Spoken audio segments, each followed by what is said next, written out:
नमस्कार मित्रों, मैं शुभम शर्मा स्वागत करता हूं आप सबका एक बार फिर से अपने हिंदी के ज्योतिष चैनल में, जिसका नाम है कुंडली का ज्ञान। अपने इस चैनल पे मित्रों हम करते हैं आपकी जन्म पत्रिका का विश्लेषण, जो डिटेल आप हमें हमारे कमेंट बॉक्स में देते हैं। तो अगर इसी प्रकार हमारे और दर्शक भी चाहते हैं कि हम उनकी जन्म पत्रिका का विश्लेषण अपने इस यूट्यूब चैनल पर करें, तो कमेंट बॉक्स में अपनी डिटेल हमें ज़रूर दें। डिटेल में आप अपना नाम, date of birth, time, place और साथ ही साथ अपना क्वेश्चन ज़रूर मेंशन कर दीजिएगा। क्वेश्चन कैसा भी हो, लव मैरिज से रिलेटेड हो, गवर्नमेंट जॉब से रिलेटेड हो, आपके पैतृक संपत्ति से रिलेटेड हो, कैरियर से रिलेटेड हो, बिजनेस से रिलेटेड हो, किसी भी प्रकार का प्रश्न हो, वो आप अपने कमेंट बॉक्स में कमेंट के साथ ज़रूर मेंशन कर दीजिएगा। साथ में डिटेल भी ज़रूर दीजिएगा। हम जल्द से जल्द उसका वीडियो बना करके अपने चैनल पे अपलोड करने का प्रयास करेंगे। तो मित्रों, अपनी उसी श्रृंखला को आगे बढ़ाते हुए अपने आज के वीडियो में हम करेंगे एक और जन्म पत्रिका का विश्लेषण। हमारे एक सब्सक्राइबर हैं जिन्होंने अपनी डिटेल्स हमें भेजी और चाहते हैं कि हम उनकी जन्म पत्रिका का विश्लेषण अपने इस यूट्यूब चैनल पे करें। कुछ प्रश्न भी हैं, उनको गवर्नमेंट जॉब को लेकर के जानना चाहते हैं, क्या कुंडली में उनकी गवर्नमेंट जॉब के योग बनते हैं या नहीं। साथ ही साथ विवाह के विषय में भी जानना चाहते हैं कि क्या कुंडली में लव मैरिज या अरेंज मैरिज, इन दोनों में से किसके योग प्रबल हैं। तो चलिए चलते हैं उनकी जन्म पत्रिका पे। तो आपको आपकी स्क्रीन पर मित्रों एक कुंडली दिखाई दे रही होगी।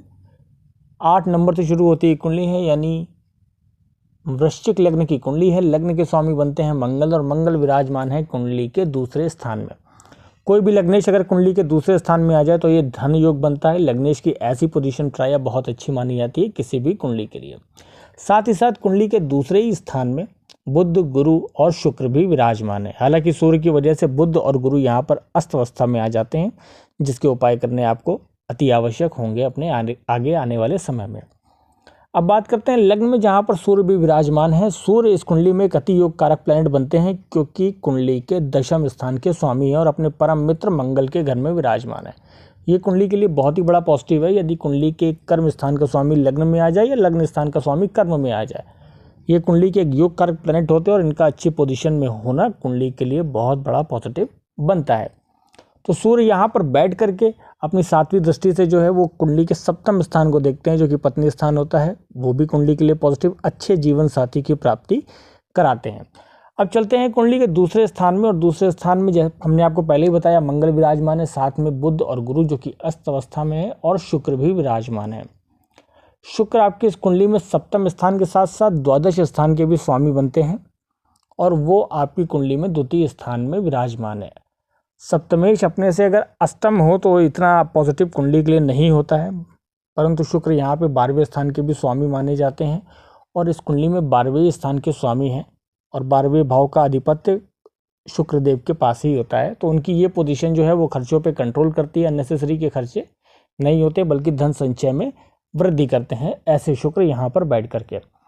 अब आगे चलते हैं कुंडली के चतुर्थ स्थान में, जहाँ पर शनि विराजमान है। मित्रों, अगर किसी भी कुंडली में शनि अपने ही घर में केंद्र में या उच्च राशि में विराजमान हो जाए तो पंच महापुरुष राजयोगों में से एक शश योग का निर्माण करते हैं, और इस कुंडली में शनि पूर्ण रूप से बली होकर के कुंडली के चतुर्थ स्थान में विराजमान होकर के शश पंच महापुरुष राजयोग का निर्माण करते हैं। ऐसा योग अपने जीवन में उच्च पदासीन व्यक्ति बनाता है, सभी प्रकार के भौतिक सुखों को देने वाला योग बनता है।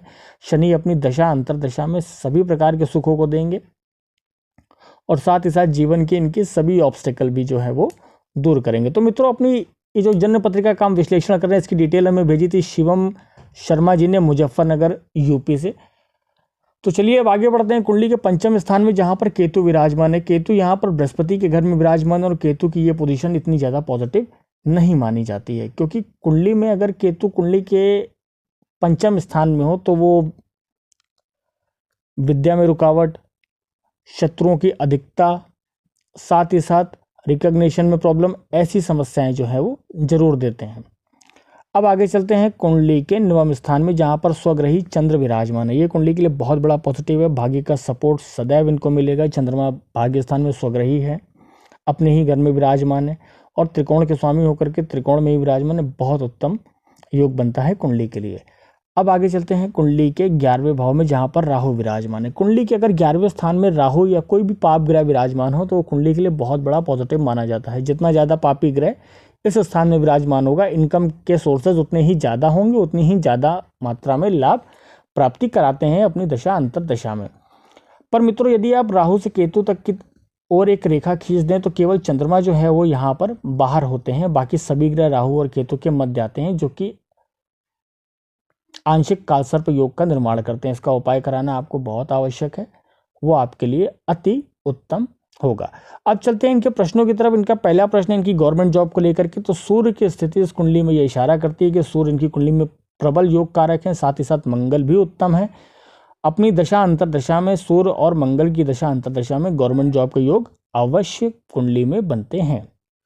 अब दूसरे प्रश्न की तरफ चलते हैं। जानना चाहते हैं लव मैरिज के चांसेस है या अरेंज मैरिज के। क्योंकि आपकी कुंडली के सप्तम स्थान के स्वामी जो कि शुक्रदेव बनते हैं और वो कुंडली में द्वितीय स्थान में विराजमान है, यानी अपने से अष्टम विराजमान है, तो ये लव मैरिज के योग कम करते हैं। यदि अगर शुक्र अपने ही घर को देख रहे होते या सप्तम स्थान में ही विराजमान होते तो वो लव मैरिज के चांसेस ज़्यादा बनाते। तो फिलहाल अभी जो आपकी कुंडली में है वो अरेंज मैरिज की चांसेस ज़्यादा हैं, लव मैरिज की तरफ इशारा कम करते हैं। और देवगुरु बृहस्पति अभी इस वक्त अब मकर राशि में चल रहे हैं, तो आपकी कुंडली में विवाह के योग भी इस वक्त चल रहे हैं, जो कि आपके लिए उचित है। तो मित्रों ये था इनकी जन्म पत्रिका का विश्लेषण, साथ ही साथ इनके प्रश्नों के उत्तर। हम आशा करते हैं आपको हमारा वीडियो पसंद आया होगा। अगर इसी प्रकार आप भी चाहते हैं कि हम आपकी जन्म पत्रिका का विश्लेषण अपने इस यूट्यूब चैनल पे करें तो कमेंट बॉक्स में अपनी डिटेल हमें ज़रूर दीजिएगा। हम जल्द से जल्द आपका वीडियो बना करके अपने चैनल पर अपलोड करने का प्रयास करेंगे। और हमारी इस निस्वार्थ भाव से सेवा के लिए हमारे चैनल को सब्सक्राइब करना मत भूलिएगा मित्रों। हम जल्द से जल्द आपसे मिलते हैं अपने अगले वीडियो में, तब तक के लिए बहुत बहुत धन्यवाद।